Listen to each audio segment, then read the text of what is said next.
Multiply 32, 21 गुणा 32 का गुणा कितना होगा। तो अब इसको करने के लिए हमने देखा ये 32 लिखा, तो 32 में 3 और 2, तो पहले हम 3 लाइन खींचें, ठीक है, फिर 2 लाइन खींचें।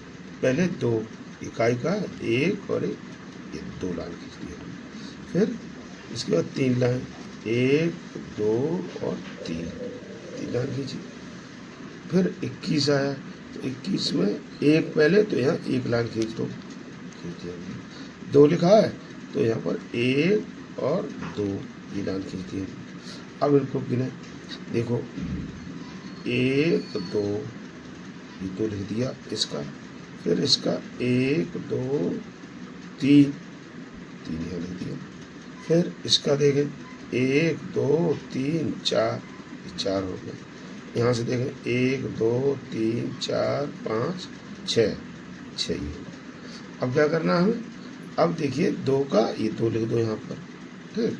अब 3 और 4 इनको मिला योग कर दीजिए, इनका इन दोनों का टोटल करना है प्लस, तो 4 और 3 7 लिख दिया मैंने, और 6 ये लिखा, अच्छा लिख दो।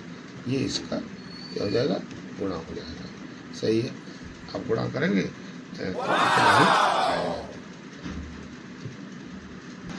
ये देखिए हमने गुणा कर रहे हैं, इससे मल्टीप्लाई है। ये 52 बोलो 523 गुणा 3, तो 523 गुणा 3 हमने कहा कैसे करें इसे। तो हमने पहले इसकी रेखा खींचनी है, तो हमने पहले 3 रेखा खींचनी। मान लीजिए 1 2 और 3 रेखा खींचनी, दिखाई दे रही होंगी आपको, क्लियर दिखाई दे रही है। फिर इसमें आया कितना आया, ये आया 3, तो हम यहाँ से 1 2 और 3 रेखा खींचे। फिर आया 2, 2 का 1 और 1 2 रेखा खींच ली।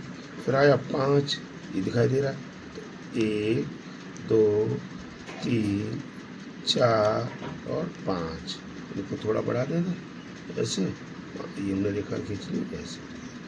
तो अब इनको हम देख कैसे करेंगे, ये देखिए ये आया 1 2 3 4 5 6 7 8 9, मैंने 9 लिख दिया, ठीक। अब देखो इसका 1 2 3 4 5 और 6 लिख दिया हमने। अब इसका देखो 1 2 3 4 5 6 7 8 9 10 11 12 13 14 15, ये 15 है, ठीक है। अब इनको मिला के लिख दें, मिला के कितना, ये बराबर करके यहाँ लिखेंगे हम, क्रम से लिख दीजिए 15 6 9, ये इसका उत्तर आ गया, है ना। इतनी सरल विधि है।